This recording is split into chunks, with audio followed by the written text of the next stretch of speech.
Conventions in Britain, അതായത് ബ്രിട്ടനിലെ കൺവെൻഷനുകളാണ്. So conventions constitute a vital part of British constitution.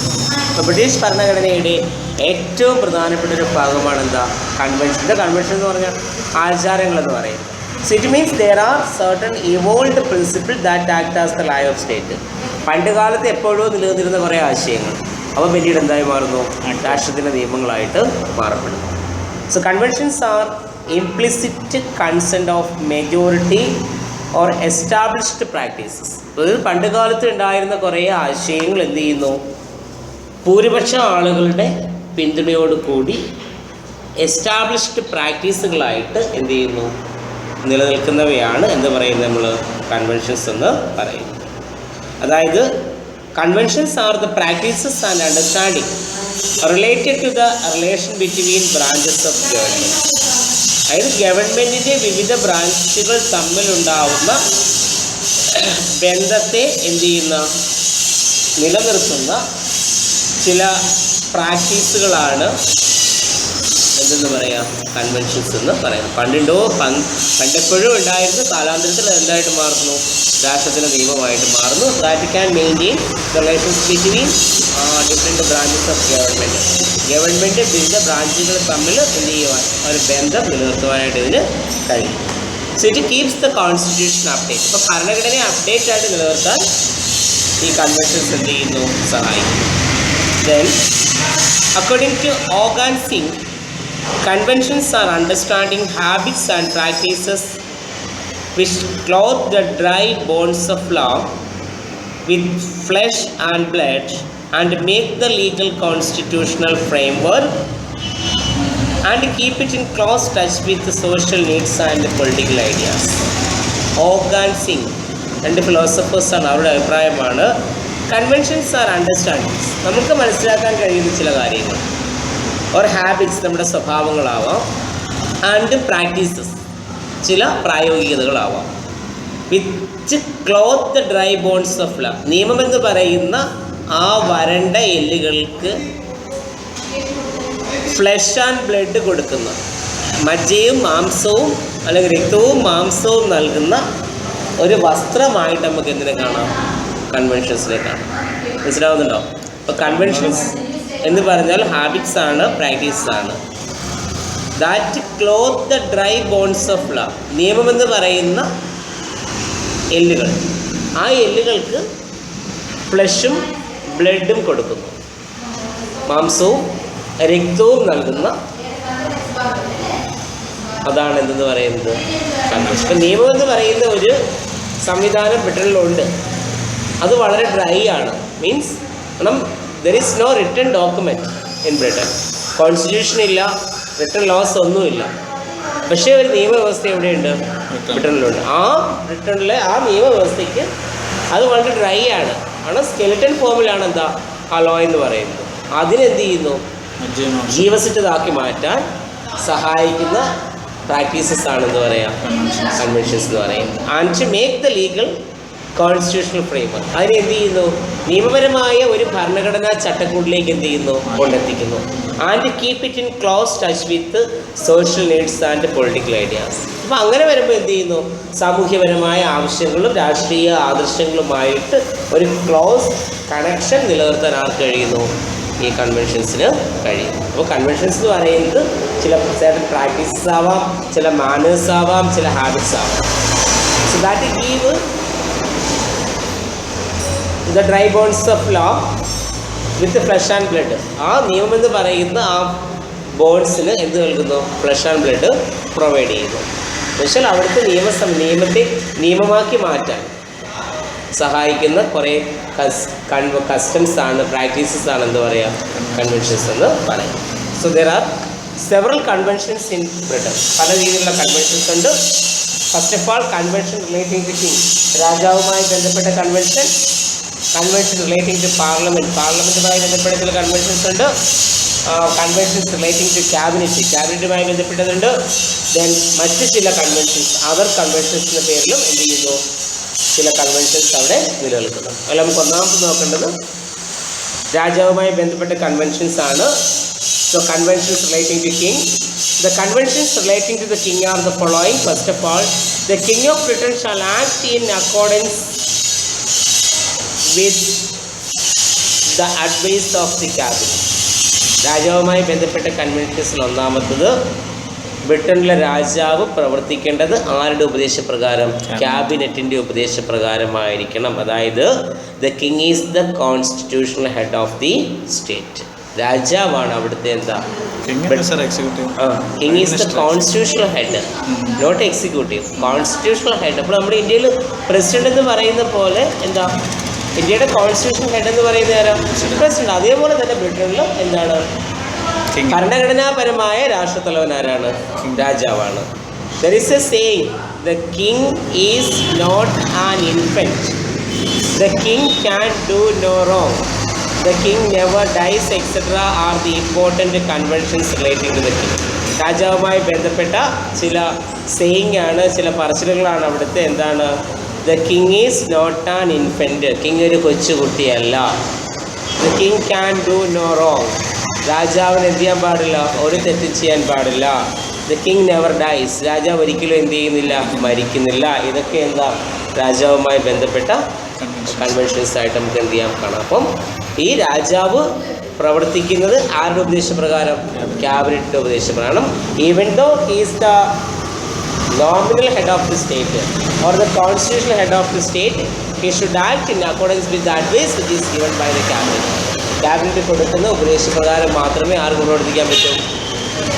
ഇന്ത്യയിൽ തന്നെയല്ലേ നമ്മൾ പറയുന്നത്, there shall be, നമ്മൾ പറയുന്നുണ്ട് article 73 of the Indian constitution പറയുന്നുണ്ട്, there shall be a council of ministers selected by the prime minister to give aid and advice to the president. പഠിച്ചല്ലേ കഴിഞ്ഞ വർഷം?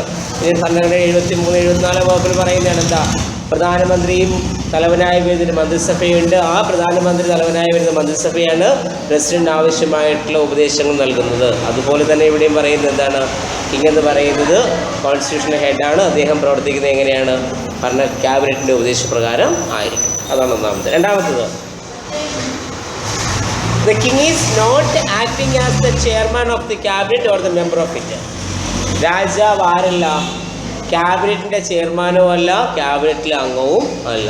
President, Indian president ക്യാബിനറ്റിലെ അംഗമാണോ? ക്യാബിനറ്റിലും പിന്നെ ചെയർമാനാണോ? അല്ല. So George first, the king of Britain was born and bred in Germany. ഇപ്പോൾ ബ്രിട്ടനിലെ ഒരു രാജാവായിരുന്നു ആര്? ജോർജ് ഫസ്റ്റ് എന്ന് പറയുന്നത്. അദ്ദേഹം ജനിച്ചതും വളർന്നതും എവിടെയായിരുന്നു? ജർമ്മനിയിലായിരുന്നു. And there thus he was not familiar with the proceedings of the British cabinet.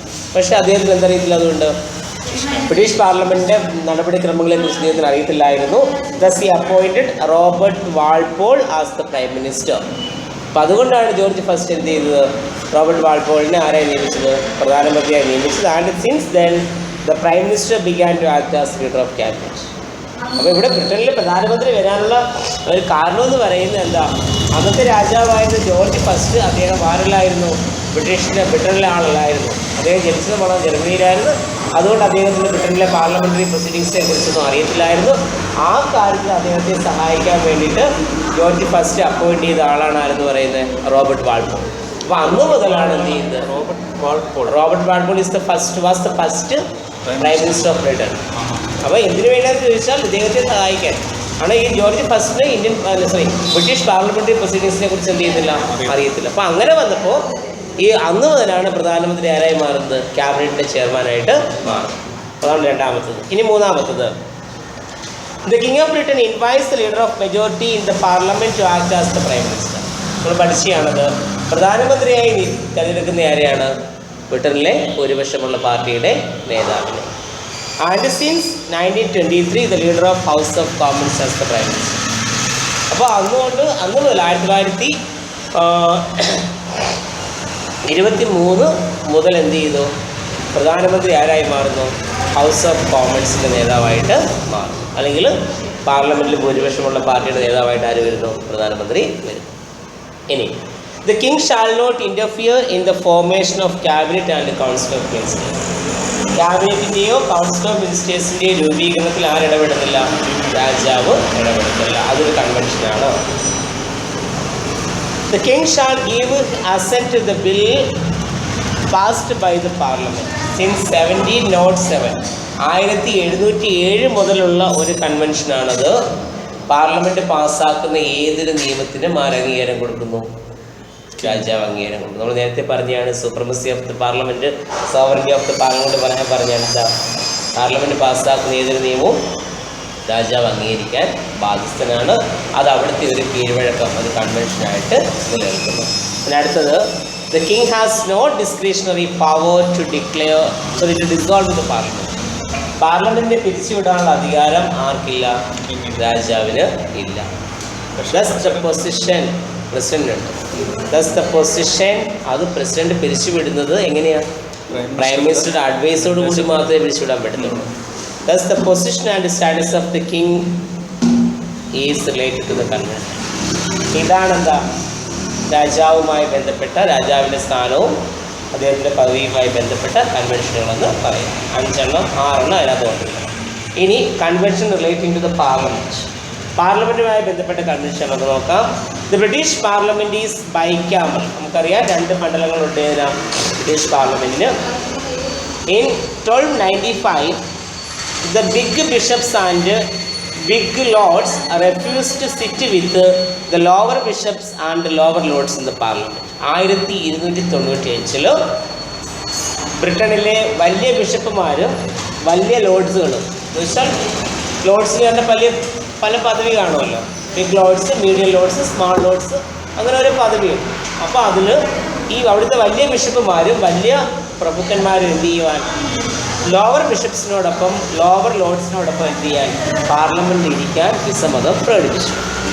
Thus this superiority complex of high bishops and high lords paved the way for a separate assembly which came to be known as House of Lords. അപ്പോൾ ഈ ഒരു superiority complex, ഇവിടുത്തെ വലിയ ബിഷപ്പന്മാർക്കും വലിയ ലോർഡ്സുകൾക്കും ഉണ്ടായ ആ ഒരു superiority complex ആണ് എന്തിന് കാരണമായത്?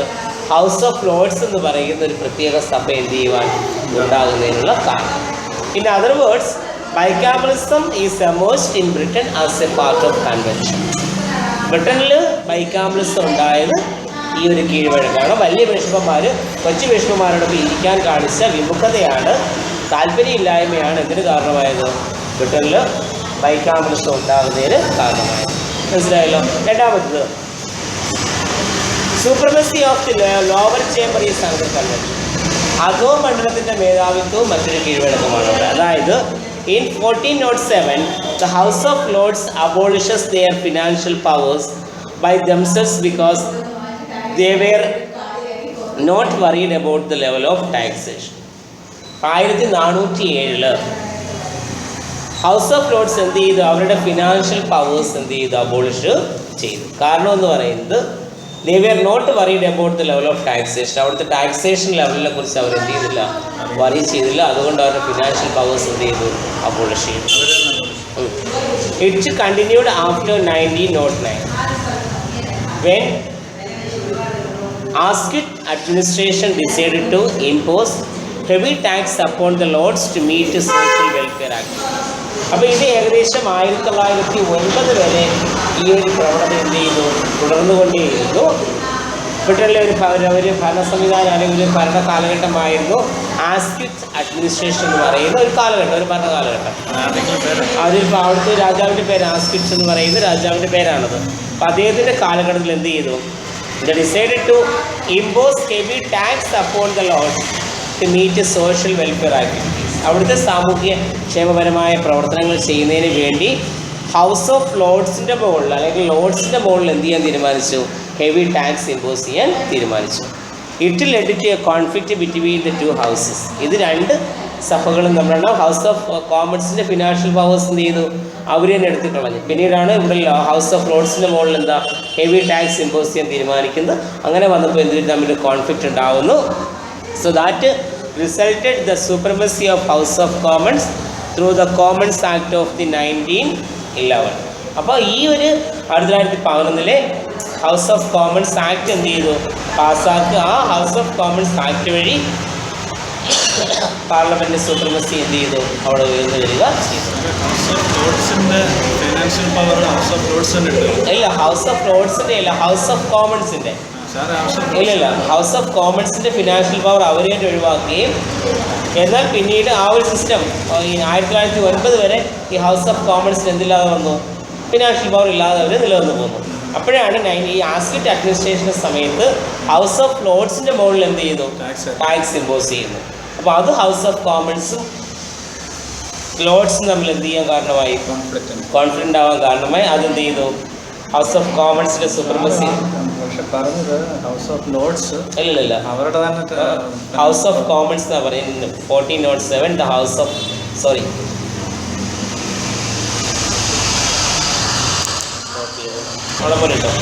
The supremacy of lower chamber is another convention. അപ്പോൾ മറ്റൊരു കൺവെൻഷൻ എന്ന് പറയുന്നത് ലോവർ ചേംബർ, അതായത് ഹൗസ് ഓഫ് കോമൺസിന്റെ സുപ്രമസിയാണ്. വരാൻ കാര്യം, in 1407 the House of Lords abolishes their financial powers by themselves. അവർ തന്നെ അവരുടെ ഹൗസ് ഓഫ് ലോർഡ്സിൻ്റെ ഫിനാൻഷ്യൽ പവേഴ്സ് അബോളിഷ് ചെയ്തു. Because they were not worried about the level of taxation. Level of ടാക്സേഷനെ കുറിച്ച് അവർക്ക് വറിയില്ലാത്തത് കൊണ്ട് അവരുടെ ആ എത്ര രൂപ എത്ര ടാക്സ് അവരുടെ മുകളിൽ ചുമത്തണം എന്നതിനെക്കുറിച്ച് അവർക്ക് യാതൊരു വിധമായ ആശങ്കയും ഇല്ലായിരുന്നു. അപ്പോൾ അങ്ങനെ വന്നപ്പോൾ എന്ത് ചെയ്തു, അവർ തന്നെ അവരുടെ ആ ഫിനാൻഷ്യൽ പവേഴ്സ് എന്ത് ചെയ്യുന്നു, അബോളിഷ് ചെയ്യുന്നു. ഈ ഒരു പ്രോസസ്സ് 1909 വരെ എന്ത് ചെയ്തു, നിലനിന്നിരുന്നു. അപ്പോഴാണ് 1909 ശേഷം ആസ്കിറ്റ് അഡ്മിനിസ്ട്രേഷൻ അവിടെ ബ്രിട്ടനിൽ എന്ത് ചെയ്യുന്നു, അധികാരത്തിൽ വരുന്നു. അപ്പോൾ അങ്ങനെ വന്നപ്പോൾ ഈ ഹൗസ് ഓഫ് ലോർഡ്സിൻ്റെ മുകളിൽ എന്ത് ചെയ്യുന്നു, അവർ ഹെവി ടാക്സ് ഇമ്പോസ് ചെയ്യുന്നു, അവിടുത്തെ സോഷ്യൽ വെൽഫെയർ ആക്ടിവിറ്റീസ് എന്ത് ചെയ്യാൻ മീറ്റ് ചെയ്യുന്നതിന് വേണ്ടി. അപ്പോൾ അങ്ങനെ വന്നപ്പോൾ അത് ഹൗസ് ഓഫ് ലോർഡ്സും ഹൗസ് ഓഫ് കോമൺസും തമ്മിൽ എന്താ ഒരു കോൺഫ്ലിക്റ്റ് ഉണ്ടാവുകയും അത് 1911 പാസ്സാക്കിയ കോമൺ ടാക്സ് അനുസരിച്ച് ഈ ഹൗസ് ഓഫ് കോമൺസിൻ്റെ സൂപ്രമസി എന്ത് ചെയ്യുവാൻ ഇത് എസ്റ്റാബ്ലിഷ് ചെയ്യുന്നതിന് കാരണമാവുകയും ചെയ്തു. ഇനി മൂന്നാമത്തത്, there is no strict rule regarding the annual meeting of the British Parliament. British പാർലമെൻറ്റിൻ്റെ വാർഷിക സമ്മേളനം കൂടുന്നതിന് എന്താണ്, ഒരു വ്യക്തമായ നിയമ സംവിധാനം അവിടെ ഇല്ലായിരുന്നു. അതായത് in order to meet military expenditure, the parliament began to meet annually and establishes the convention of annuality. അപ്പോൾ എപ്പോൾ പാർലമെൻറ്റ് സമ്മേളനം കൂടണം എന്നൊരു കൃത്യമായ സമയം പരിധി എവിടെ ഇല്ലായിരുന്നു, ബ്രിട്ടനിലില്ലായിരുന്നു. എന്നാൽ ഈ സൈനികപരമായ ചെലവുകൾ പരിശോധിക്കുന്നതിനും അവ മീറ്റ് ചെയ്യുന്നതിനും വേണ്ടിയിട്ട് വർഷത്തിലൊരിക്കൽ എന്ത് ചെയ്തു, ബ്രിട്ടനിലെ പാർലമെൻറ്റ് വിളിച്ചു കൂട്ടിയിരുന്നു. അപ്പോൾ ആ ഒരു കൺവെൻഷനാണ്. അപ്പോൾ അങ്ങനെ സൈനികപരമായ കാര്യങ്ങൾ നോക്കാൻ വേണ്ടിയിട്ട് എന്ത് വിളിച്ചുകൂട്ടി, പാർലമെൻറ്റ് വിളിച്ചുകൂട്ടി വർഷത്തിലൊരിക്കൽ. അപ്പോൾ ആ ഒരു കൺവെൻഷൻ പിന്നീട് എന്ത് ചെയ്തു, അവിടെ നിലനിൽക്കുകയും ചെയ്തു. അതുകൊണ്ട് എന്താണ്, വർഷത്തിലൊരു തവണ പാർലമെൻറ്റ് സമ്മേളനം വിളിച്ചാൽ മതി എന്ന് പറയുന്നൊരു കൺവെൻഷൻ അവിടെ നിലവിൽ വന്നു. അപ്പോൾ ഒരു കൃത്യമായ കാലഘട്ടം ഇല്ലായിരുന്നു എന്തിനാണ്, പാർലമെൻറ്റ് വിളിച്ചു കൂട്ടാൻ. പക്ഷേ മിലിറ്ററി ചെലവുകളും കാര്യങ്ങളും കൈകാര്യം ചെയ്യുവാൻ വേണ്ടി എന്ത് ചെയ്തു, വർഷത്തിലൊരിക്കലും ക്യാബിനറ്റ് വിളിച്ചു അല്ലെങ്കിൽ പാർലമെൻറ്റ് വിളിച്ചു കൂട്ടിയിരുന്നു. അത് പിന്നീട് എന്തായി മാറി, ഒരു കൺവെൻഷനായി മാറുകയും ചെയ്തു. ഇനി the speaker was a nominee of the king as such maintained loyalty to the king. Speaker എന്ന് പറയുന്നത് ആരുടെ നോമിനിയായിരുന്നു, രാജാവിൻ്റെ നോമിനിയായിരുന്നു. കാരണം രാജാവിനോട് അയാൾക്ക് എന്തുണ്ടായിരുന്നു, വിധേയത്വം നിലനിർത്തിയിരുന്നു. എങ്ങനെ അത്രേ ഉള്ളൂ. രാജാവുമായിട്ട് ബന്ധം. So in course of time the speaker began to be elected by the house of Commons. പക്ഷേ കാലം കഴിഞ്ഞപ്പോൾ എന്ത് ചെയ്തു, ഹൗസ് ഓഫ് കോമൺസ് തിരഞ്ഞെടുക്കാൻ തുടങ്ങിയാരെ, സ്പീക്കറെ. ആദ്യം എന്താണ്, രാജാവ് പ്രതികരിക്കുന്ന ഒരാൾ, രാജാവ് പറയുന്ന ഒരാളായിരുന്നു ആര്, സ്പീക്കർ. പക്ഷെ പിന്നീട് വന്നപ്പോൾ എന്ത് ചെയ്തു, ഹൗസ് ഓഫ് കോമൺസ് തിരഞ്ഞെടുക്കാനായിട്ട് തുടങ്ങി. So as such shifted this loyalty from king to the parliament.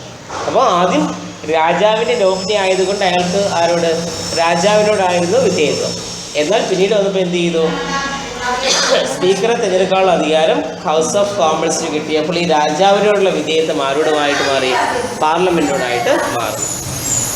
It is evident from the statement of the speaker made in 1628. എന്താണ് ഇവിടെ ഈ ഒരു കാര്യം നമുക്ക് വ്യക്തമാകുന്നത് 1628 ഒരു സ്പീക്കർ നടത്തിയൊരു പ്രസംഗത്തിൻ്റെ സ്റ്റേറ്റ്മെൻറ്റ് ഇവിടെ പറയുന്നുണ്ട്. Sir, I have neither eyes to see nor ears to listen except this house commands me. ഈ ഹൗസ് എന്നോട് ആജ്ഞാപിക്കുന്നതിന് ചെയ്യുന്നതിനല്ലാതെ എനിക്ക് കേൾക്കാൻ കാതുകളോ കാണാൻ കണ്ണുകളോ ഇല്ല. കാരണം ഇവിടെ സ്പീക്കർ എന്ന് പറയുന്ന ഈ ഒരു പൊസിഷൻ ആരോടുള്ള ലോയൽറ്റി കാണിക്കേണ്ട അവസ്ഥ വന്നു?